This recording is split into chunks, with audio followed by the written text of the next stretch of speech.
Hello friends, good morning, नमस्कार। बहुत बहुत स्वागत है आप सभी का स्टडी विद ज्ञान प्रकाश में। दोस्तों, आज 29 जनवरी है और 29 जनवरी की जो सबसे बड़ी खबरें हैं उसके बारे में करेंगे चर्चा। तो सबसे पहले आपको ये बता दें कि परिवहन विभाग ने प्रदेश में वाहनों पर HSRP यानी कि हाई सिक्योरिटी रजिस्ट्रेशन प्लेट लगवाने की जो डेट्स है वो तारीखें तय कर दी गई हैं। तो यहाँ पर अगर आप देखेंगे तो जो आपका वाहन होता है, जैसे कि अगर आप वाहन कोई भी इस्तेमाल करते हैं तो उसमें जो लास्ट 4 डिजिट का नंबर होता है उसमें जो इकाई का अंक होगा, सपोज करिए कि आपका जो वाहन है उसका जो इकाई अंक है वो है UP 65, इसके बाद लिखा हुआ है AC और आगे का नंबर है आपका मान लेते हैं 53 है और 74 है। ठीक है, तो यहाँ पर लास्ट में इकाई का अंक क्या है, 4 है।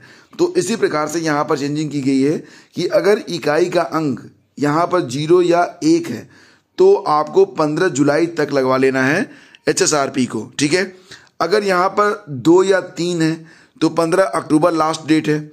अब यहाँ पर अगर 4 या 5 है, ठीक है, लास्ट में अगर 4 या 5 है तो आपको जो है 15 जनवरी 2022 तक का समय दिया गया है। 6 या 7 वालों को 15 अप्रैल 2022 तक का समय और 8 या 9 है तो 15 जुलाई 2022 तक का समय यहाँ पर दिया गया है। तो इकाई के जो अंक हैं उसके बाद जो लास्ट डेट है उसके मुताबिक यहाँ पर आपको लास्ट डेट दी गई है। तो ये जो आंकड़ा है आपके लिए काफ़ी इंपॉर्टेंट है, इसको आप देख लीजिए कि आपकी बाइक या फिर फोर व्हीलर का जो लास्ट डिजिट है वो कौन सा है। 1 2 3 4 5 जो कुछ भी है 1 to 9 उसके मुताबिक आपकी डेट्स यहाँ पर क्लियर कर दी गई है। तो इसके मुताबिक आपको अपना जो HSRP है वो बनवा लेना है। आगे बढ़ते हैं। हाई स्कूल और इंटरमीडिएट की परीक्षा का जो पैटर्न होगा वो बदल जाएगा। अब यहाँ पर मैं आपको बता दूं कि जो नेशनल एजुकेशन पॉलिसी 2020 है वो अब लागू हो जाएगी और ये लागू होगी 2021-22 के सत्र से। तो इसमें क्या होगा कि हाई स्कूल और इंटरमीडिएट बोर्ड परीक्षा के जो प्रश्नों का पैटर्न है वो बदल जाएगा। पेपर जो होगा वो 3 घंटे का होगा, 2 भागों में बटा रहेगा। पहला भाग 1 घंटे का ऑब्जेक्टिव होगा जिसमें 30 प्रश्न होंगे। उसके बाद अच्छा हाँ, ये जो ऑब्जेक्टिव होगा उसे OMR सीट मिलेगी आपको, उस पर हल करना होगा। प्रश्न पत्र का जो दूसरा भाग होगा वह डिस्क्रिप्टिव होगा, वर्णनात्मक होगा।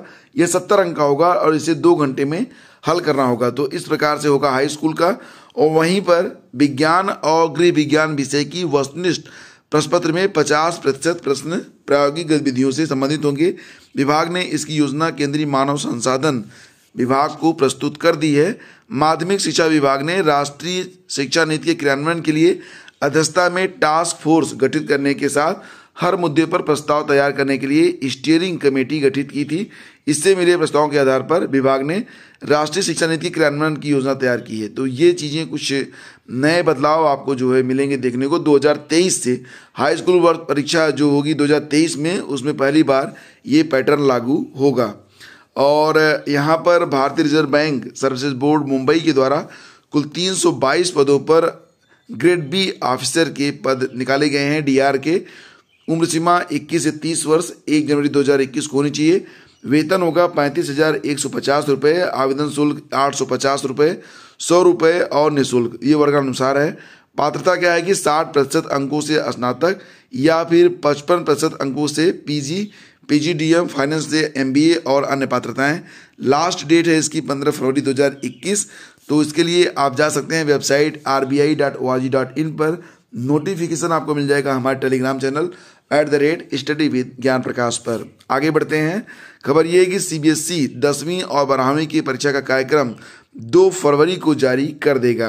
तो 2 फरवरी को ये टाइम टेबल आ जाएगा। उन्होंने केंद्रीय शिक्षा मंत्री रमेश पोखरियाल निशंक ने गुरुवार को बताया है ये बात।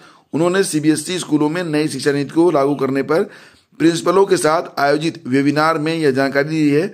CBSE अपने आधिकारिक वेबसाइट पर डेट शीट को अपलोड करेगा। तो ये चीज़ें निकल के सामने आ रही हैं। बोर्ड परीक्षा के छात्रों को इम्प्रूवमेंट परीक्षा की सुविधा भी मिलेगी। यदि किसी छात्र को अपने कम अंक लगते हैं तो वो दोबारा परीक्षा भी दे पाएंगे। और दोस्तों, इसी क्रम में आगे बढ़ते हैं, चलते हैं अगली खबर पे। तो खबर ये है कि जैसा कि आप जान रहे हैं UP PCS 2019 के इंटरव्यू चल रहे हैं। तो इंटरव्यू में कुछ ऐसे सवाल भी पूछे जा रहे हैं जहां पर आपका जो वैयक्तिक परीक्षण है, साथ ही साथ आप कितने हाजिर जवाब हैं, आप कितना अच्छा निर्णय तुरंत ले सकते हैं, यानी कि आपका जो प्रेजेंस ऑफ माइंड है वो कितना तार्किक और सही होता है, इस पर आधारित क्वेश्चन पूछे जा रहे हैं। अगर आप दिल्ली के पुलिस कमिश्नर होते तो किसान आंदोलन के दौरान हुई हिंसा पर कैसे काबू पाते? अगर डिप्टी एसपी या एसडीएम होते तो बॉर्डर पर स्थिति को कैसे नियंत्रित करते? बृहस्पतिवार को शुरू हुए पीसीसी 2019 के इंटरव्यू में किसान आंदोलन से जुड़े हुए ऐसे ही सवाल छाए रहे।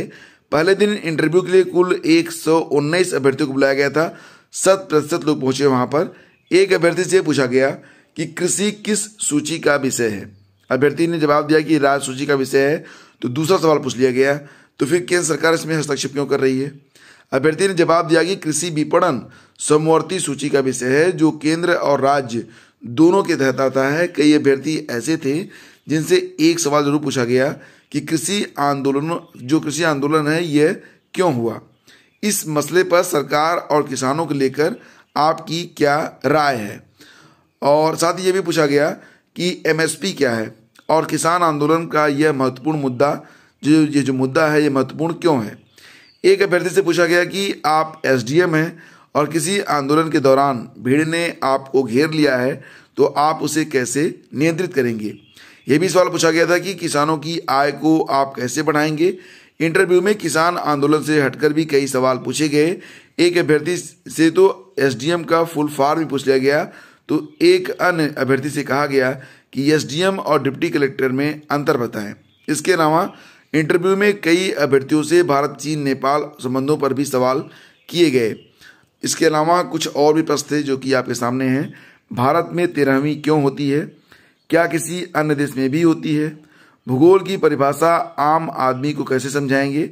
कोविड-19 के लिए कितने तरह की वैक्सीन तैयार की गई? कोविड की वजह से आपको क्या परिवर्तन दिखे? भूगोल का प्रयोग शासन और प्रशासन में कैसे करेंगे? सागर और महासागर में क्या अंतर है? मिशन मिस्र को नील नदी का वरदान क्यों कहा जाता है? महिला सशक्तिकरण के उपाय बताइए। यूपी दिवस कब मनाया जाता है? इतिहास का कौन सा शासन आपको सबसे अच्छा लगता है? अगर आप एसडीएम हैं और गांव में सड़क विवाद हो गया तो इसका समाधान कैसे करेंगे? नई शिक्षा नीति क्या है और इस भविष्य में इसके क्या फायदे हैं? और दोस्तों डीएलएड बीटीसी पहले और दूसरे सेमेस्टर में 1.13 लाख 1,13,000 लोग फेल हो चुके हैं। तो सचिव पीएनपी ने बृहस्पतिवार को रात डीएलएड बीटीसी 2013, 2015, डीएलएड 17, 18, 19 का परिणाम घोषित कर दिया है। सचिव की ओर से घोषित परिणाम में बीटीसी डीएलएड पहले और दूसरे सेमेस्टर की परीक्षा में शामिल कुल यहाँ पर जितने भी अभ्यर्थी हैं 2,81,467, तो उसमें से 1,13,167 फेल हो गए हैं। सचिव परीक्षा नियामक की ओर से कहा गया कि परीक्षार्थी बीटीसी का परिणाम वेबसाइट BTC EXAM यानी कि BTCexam.in पर जाकर देख सकते हैं। डीएलएड 2017 और 19 का परिणाम UPDELEDinfo.in पर घोषित कर दिया गया है और दूसरे सेमेस्टर का जो परिणाम है वो 60% रहा है। तो यहाँ पर एक खबर और भी है कि बेसिक शिक्षा परिषद की ओर से चल रही 69,000 सहायक अध्यापक भर्ती में जिले में दूसरी सूची में चयनित और अन्य कारणों से बाद में नियुक्ति पत्र पाने वाले 66 विद्यालयों को विद्यालय आवंटित कर दिया गया है शिक्षकों को। और बेसिक शिक्षा अधिकारी संजय कुशवाहा के अनुसार 27 जनवरी को अभ्यर्थियों को विकल्प के माध्यम से ऑनलाइन विद्यालय आवंटित किए गए हैं। आगे बढ़ते हैं, आपको बता दें कि एनटीपीसी की तीसरे चरण की परीक्षा के जो प्रश्न पत्र हैं वो डाउनलोड होने लगे हैं। 31 जनवरी से आरआरबी एनटीपीसी परीक्षा का तीसरा चरण शुरू होगा जो चलेगा कब तक? 12 फरवरी तक। इस दौरान देश भर में तकरीबन 28 लाख अभ्यर्थी ये शिरकत करेंगे। इसमें आरआरबी प्रयागराज के अधीन कुल अभ्यर्थियों की संख्या 1.25 लाख के आसपास है। आरआरबी प्रयागराज द्वारा तीसरे चरण की परीक्षा यूपी, राजस्थान और उत्तराखंड के कानपुर, आगरा, मथुरा, झांसी, प्रयागराज, अलीगढ़, मुरादाबाद, ग्वालियर, रुड़की और देहरादून में होगी। इन शहरों में कुल 49 केंद्र बनाए गए हैं। आपको बता दें कि आरआरबी प्रयागराज 4,099 पदों के लिए परीक्षा ले रहा है। अब परीक्षा के लिए प्रवेश पत्र डाउनलोड होने शुरू हो गए हैं, तो इसे आप डाउनलोड कर सकते हैं। दूसरे चरण की जो परीक्षा होगी ये 30 जनवरी को समाप्त हो रही है।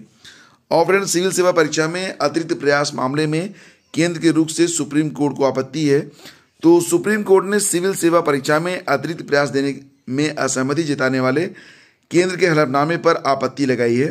कोर्ट ने पाया कि हलफनामा अवर सचिव स्तर के अधिकारी द्वारा दायर किया गया है, जस्टिस AM खानविलकर की अध्यक्षता वाली 3 सदस्यीय पीठ ने केंद्र की ओर से पेश additional solicitor general SV Raju से कहा कि हलफनामा अपर सचिव द्वारा दायर किया गया है और इस महत्वपूर्ण मामले में हलफनामा वरिष्ठ अधिकारी द्वारा दायर किया जाना चाहिए। साथ ही पीठ ने यह भी कहा कि हलफनामे से यह पता नहीं चल रहा है कि आखिर इस मसले को लेकर उच्च स्तर पर विमर्श हुआ है या नहीं। पीठ ने केंद्र सरकार को उचित हलफनामा दाखिल करने का निर्देश देते हुए सुनवाई को शुक्रवार के लिए टाल दिया है। 3 दिन पहले सरकार ने हलफनामा दायर कर कहा था कि अक्टूबर 2020 में सिविल सेवा परीक्षा में अपने सभी प्रयासों को समाप्त करने वाले उम्मीदवारों को कोई अतिरिक्त मौका नहीं दिया जा सकता है। और फ्रेंड्स, यहाँ पर मैं आपको बताना चाहूँगा कि अब नियर अबाउट जनवरी समाप्त होने को है और अभी तक यूपी TGT PGT 2020 का प्रप्रतीक्षित नोटिफिकेशन, जिसके बारे में अभ्यर्थी लगातार इंतजार कर रहे हैं, अभी इसके बारे में कोई भी आधिकारिक सूचना प्राप्त नहीं हो रही है। हालांकि अलग अलग यूट्यूब पर जो चैनल हैं वो आपको बहुत सारी जानकारियां व्यूज के लिए देते रहेंगे उल्टी सीधी, लेकिन फिलहाल सत्यता यही है कि अभी इसके बारे में कोई भी ऑफिशियल डिक्लेरेशन नहीं हुआ है। जैसे ही कुछ ऑफिशियल और सटीक न्यूज़ मिलती है हम तुरंत आपको अपडेट करेंगे। UPSI के लिए जो वैकेंसी आने की उम्मीद है, वो उम्मीद ये करिए कि फरवरी के लास्ट वीक में आपको UPSI का जो नोटिफिकेशन है वो देखने को मिलेगा। UPTT की परीक्षा कब तक होगी, तो फिलहाल ये परीक्षा अब पूरी उम्मीद है कि परीक्षा अब अप्रैल के बाद ही हो पाएगी। इसके पहले परीक्षा का आयोजन ही संभव नहीं है। और इसी के साथ आपको ये भी बता दें कि UP TGT PGT 2020 की जो प्रारंभिक परीक्षा होगी, ये परीक्षा नियर अबाउट अब मई के बाद ही संभव हो पाएगी, कितनी भी शीघ्रता करवा ली जाए। तो ये थी कुछ updates. Thank you so much for watching the video. मिलेंगे आपसे अगले वीडियो में। आज्ञा दीजिए। नमस्कार। जय हिंद।